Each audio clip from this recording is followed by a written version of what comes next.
Hey, this is Mike. I'm just checking out this 2015 Chrysler 200C and this blue one here.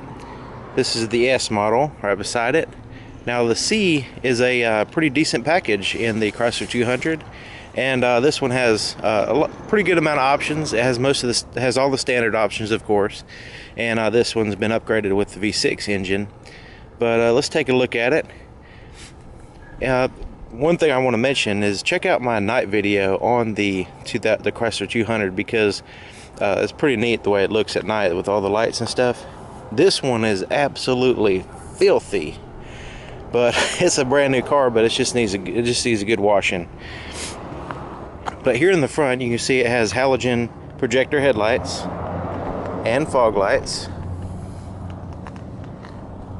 And this whole section right here, you see in my night video, this is a LED running light. Let's see if I can start it up. This one does have remote start. See if we can see that at all in the daytime.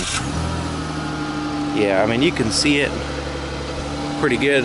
Just kind of when you're cruising on the road, you can see it coming your way. But it looks better at nighttime.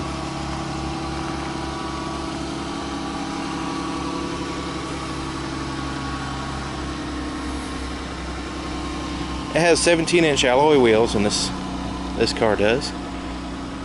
Of course, it has 4-wheel disc brakes.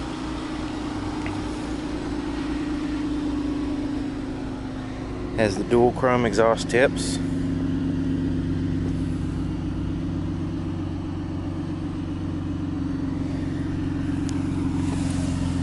And it's pretty quiet. Has a 3.6 liter Pentastar. I'm going to go ahead and open up the trunk. And as you can see, it has the backup camera. There's the lens there.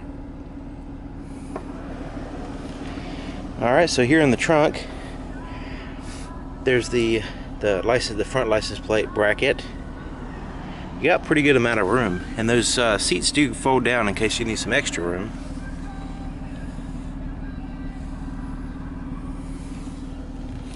So this is a proximity key. I'm going to go ahead and just put it in my pocket now. And lift this up, and this is where you'll find your kind of donut spare tire. And just you know, on the side note here, some cars don't come with a spare tire anymore, so make sure if you're looking at a new car, make sure that you are aware of whether it has a spare tire or not. Alright, so the vehicle's still locked, and since I have the key in my pocket, I can just put my hand here and it unlocks. The reason for that is it has a proximity key system, to where as long as it senses the key nearby within 5 feet or so, and in my hand here, then it unlocks. I can relock it by pushing this button. So now that it's unlocked, let me go ahead and start here in the back seat. This one has black interior. It's got a bottle holder here in the door. Has like a metal looking handle. Black leather, looks awesome, and you can see where it's kind of I guess you can say form-fitting to your shape. It has some bolsters here, even in the back seats, which is kind of uncommon. A lot of cars don't have this bolstering here in the seats. It kind of keeps you snug and comfortable and not sliding around too much. It does have the latch system for the you know, for car seats and stuff back here.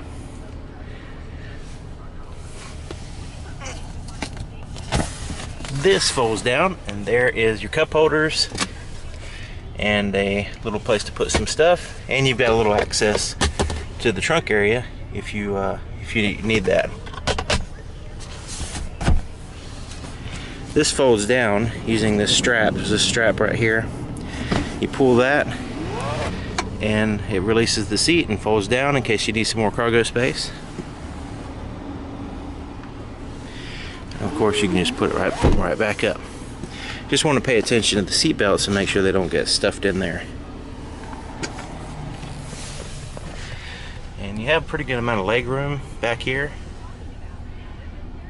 There's your rear vents. Let's see what it looks like there on the ceiling. It's got good headrests.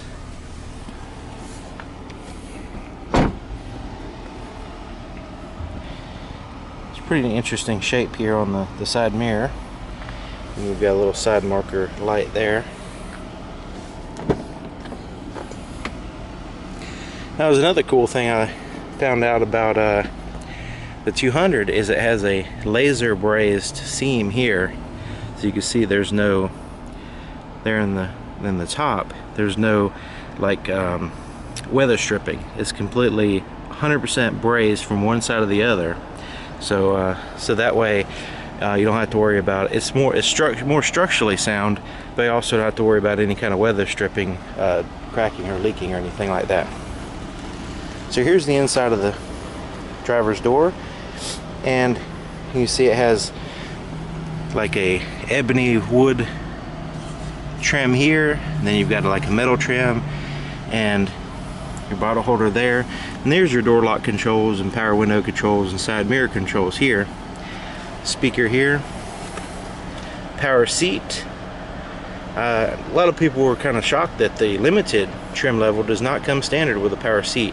Now one guy pointed out that in Canada it does, but in the United States it doesn't, so that's pretty interesting. But this one does have the power seat with the lumbar support, adjustable lumbar support, automatic headlights, dimmer switches for your gauges, as well as your ambient light, which you will see in my night video. Very impressive looking leather seats in this car. This one and the Model S. Here's the Model S. It's got like the embroidered S in the back, but really cool kind of sporty seats with the bolsters on the side, on the bottom, and they're very comfortable. So I'm gonna hop in here. Extremely comfortable seats. So you can see it's telling me that the door is open there. This is I put my foot on the brake, and I'm adjusting the steering wheel with this adjustment here. You just push it down, and you can adjust it up and down. You can also get in and out. So once you get it right where you want, then you just lift this up and lock it into place, and it's solid as a rock. So here on the steering wheel, it is a leather wrap steering wheel with some stitching here in the middle, and it does have like the grips there to kind of make it, give it a sporty look. On the back of the steering wheel, we have these little, see this little thing sticking up with the plus and minus. Those are paddle shifters, so you can really want to get sporty, you can cycle through the gears, the 8-speed transmission with the paddle shifters, which is a pretty neat feature. And before I get to, there's a little bit more I want to go over on the steering wheel, but I just want to show you the different alerts here. It tells me, kind of cues me in on what I need to do on this vehicle. I used the remote start, so it's telling me that I need to push the button to activate everything, and also telling me the door's open.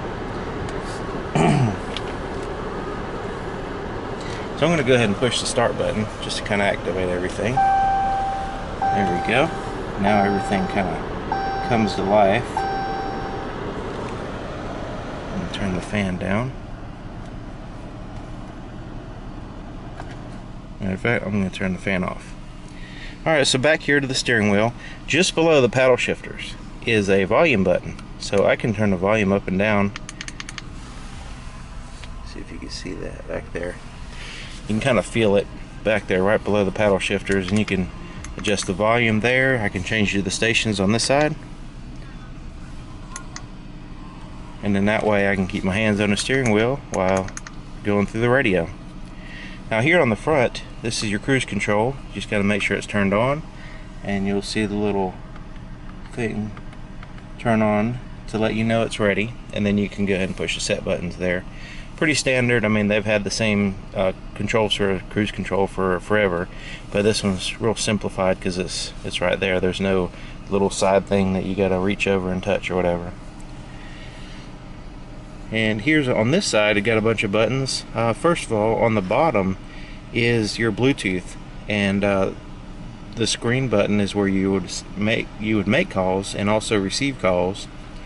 The red button is where you end your call. VR, that stands for voice recognition. You can push that button and tell the car that you want to call somebody, you want to change to a certain station, You know, there's different voice commands that you can use, and the vehicle comes with a little booklet that says you know, how to use the voice recognition, because it is a little bit of a kind of have to know what to say. If you don't, it kind of gets a little aggravating if you're not familiar with it. And but don't give up. It is very useful once you get used to it. So learn how to use it. It is worth the extra time to learn how to use it. Now up here you've got the OK with a bunch of arrows, and that corresponds with this neat little color screen. Now I'm going to go ahead and shut the door so it'll take that alert away. You can see it says 200. Now, right now it's just showing me the speedometer. Now I can scroll down. I'm going to use the down arrow here on the steering wheel. I'm going to push down. Okay, so when I go up or down, you can see at the top it says speedometer. And I can push to the right, and it changes. It says to use performance shifts, select sport engage paddles. Okay, so that's a little bit more I want to get into that a little bit later, but right now I just want to show you speedometer, scroll down, vehicle info, and then when I go to the right now it's showing the tire pressure. I can cycle through to the right and it gives me more vehicle info, not just the tire pressure, and it cycles back there. Now I could scroll down again, fuel economy, and this is where you can kind of get your average and stuff like that, and you can reset it. The vehicle has very low miles, so it is you know, the average is a little skewed. Trip info. It's really cool with the trips because you got two trip A, trip B, but it gives you a distance, but it also gives you an average miles per gallon and also a timer. So I scroll down again. This is telling me what my radio is doing. Any stored messages will be here, like say if it's telling me that time for an oil change or something like that would be here. And then you can set up the screen and change, like right now it shows the temperature, outside temperature there, the range there, and I can change those, like say to a compass or distance. Let's see here, it's already got the range, so I mean I can change it to a compass or the time or different things like that in this screen setup screen. Then it cycles back to speedometer. And of course you have a regular speedometer there to the right, and then your tachometer RPM gauge there to your left. So that's what these buttons do here, so you can control that screen. Here's your windshield wiper controls there, and your turn signals there, and your brights. And the headlights are active to where when you have your low beams on and you turn your headlight to high beams, you'll hear a little sound. That's because it's refocusing those projector headlights to get you a longer range and also an elevated range. Alright, so here's your radio. This is a touchscreen. Now this is a C with a small touchscreen, which I would prefer one with the larger one, but that's just me. You know, not everybody wants a big screen here, but it is a touchscreen, and right now it's on the radio screen, and you know I can you know change through stuff. I can have presets here at the top. Let's say I want to have that as a preset here. I can push that, hold it, and it'll save it there. AM, FM, satellite radio, media. Now when I push the media, it's telling me there's no media available, but there is a USB port where I can plug in. It's down here. There's a USB and an auxiliary input there. And you can also use a Bluetooth when you pair your cell phone, or if you have some kind of Bluetooth device that plays music, you can access the music here through the system here wirelessly. Phone, this is where you'll you know, pair your phones, but also once your phone's paired, you'll have your phone book available, recent calls, and a keypad. Well, all that'll light up. Right now there's no phones available. And also you have that transfer button that transfers you back to your cell phone if you want to have a private conversation and you don't want your conversation to be played through the speakers of the car, like say if you have somebody in the car with you. Right here is your compass. Gives you a pretty cool compass there, and a digital compass. Right now I'm facing south. This is your climate. Right now I have climate off, and you know there's your heated seats here in the front. But I could turn climate on, and as you can see, it's a dual zone. I can adjust it like that, or I can basically, if I wanted to go, the passenger wanted to change their temperature independently, you just push this button and you can adjust it, you know, on your own there. Fan speed, I can adjust that. I can do it that way, or actually touch the fan. I can sync them again, and you notice, like say right here they're together and I push the sync, they go apart. But let's say they're synced there and I push this button, they split apart again. So it's all about, you know, there's always different ways of doing things when you're dealing with software and hardware mix there. And moving on to the more button, and this is where you get a little bit more information. Your clock, you get a big clock, like say you're running late for work, you really need to pay attention to the time.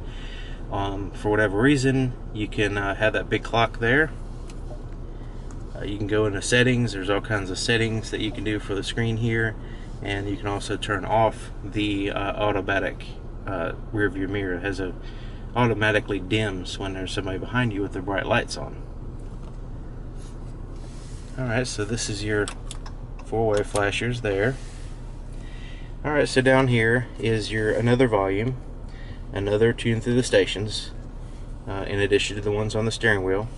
You can always push a screen off button and it'll turn the screen off. You can always push the back button if you want to get out of a certain menu on the screen. This is a traction control button, and you can always turn that off. Default is on, but when you push that, it turns it off, and you'll even alert you up here that it's been turned off. So that's something you know, you want to make sure that you know it's off. So you know, you've got some redundant buttons, your temperature and your fan speed and all that stuff. It does have an automatic temperature control if you'd like to use that. Rear defrosters, front defrosters. Now this is a shifter. Now a lot of people, you know, kind of see this knob and they're like, what is that? And they don't realize that this is actually the shifter. So right now I'm going to turn it to reverse, and once I do that, the backup camera will show up here on the screen, and the two lines there, they give you an estimated trajectory of the vehicle while you're backing up. Now if I turn the steering wheel, which I'm doing now, you see they turn, because you're actually going to be going in that direction. So it kind of gives you just an estimate. It's not 100%, but it gives you a good idea of when you back up. You notice there's a Jeep behind me, and those lines kind of go into almost the same size as that Jeep, because you know, of course, when things get further away from you, they get smaller. And this is a wide angle view. You can see these you know, it goes all the way from the bumper to the sky, so it kind of gives you a more realistic view of how wide your vehicle is when you're backing up. So let's go ahead and put it in drive, like so. And now I'm going to push it down and push it to the right, and that engages sport mode. And remember earlier it said you know, you have to engage sport mode before you can do the, you know, before you do all the paddle shifter. So now I'm in a speedometer. I'm going to go ahead and push to the right, and I'm going to push the pedal. I engaged it in sport. Now I've pushed the paddle there, and this is a you know, this is where I can shift through the gears, and it tells me exactly what gear I'm in. So right now it's not going to let me like shift until it's time, but there's a certain range in which will allow me to shift. So it's not going to let me mess up the engine or anything, or the transmission, but it will give me more control over the shift points. So that's a pretty cool thing. Alright, so I'm going to go ahead and put it back in park. This is the parking brake. I don't know if you can hear that, but it's an electric parking brake. If you if that little light's on, you're not going anywhere. It's going to cinch down and you can't move at all.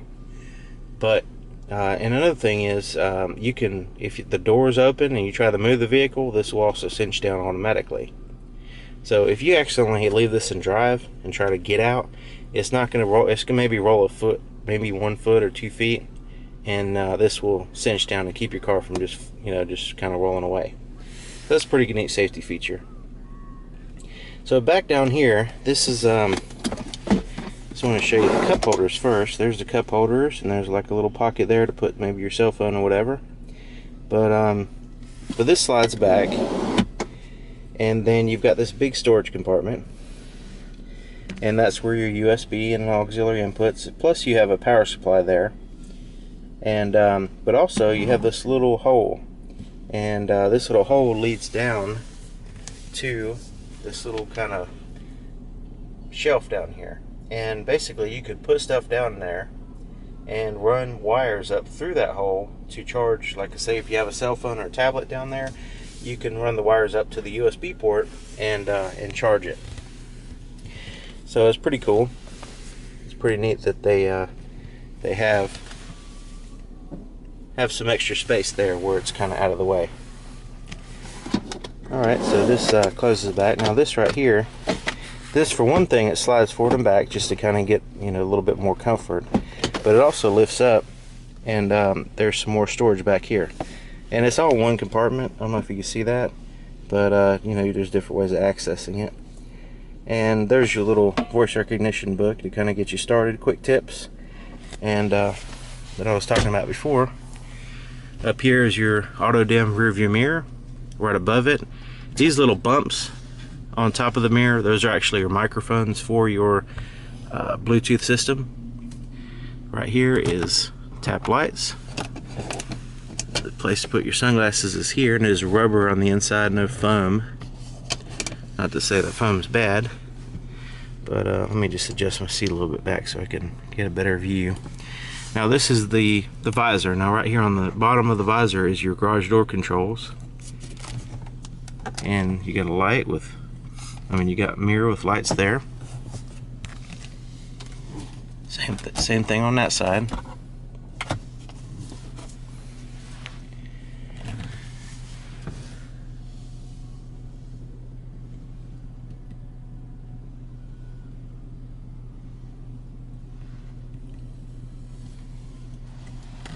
But yeah, this is a really nice car. It's totally different from the old Chrysler 200s. Completely night and day different. Glove compartment is like a mile back there. It's huge. So try to get it if you ever get in one. This one and the Cherokee, if you ever get in one, try to touch the back of the glove compartment. It's way back there. But let's take a look under the hood. And so I can show you the V6 engine it has.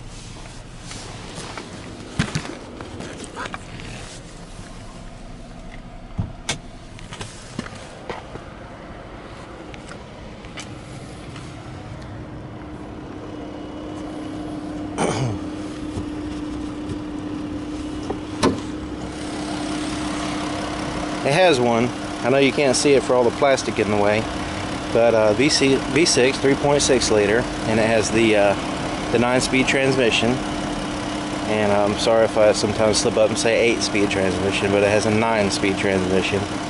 But it has a VVT system that gives you better horsepower and acceleration, and also keeping you with good gas mileage, very good gas mileage. There's the battery. It does have a installation there. Everything in yellow.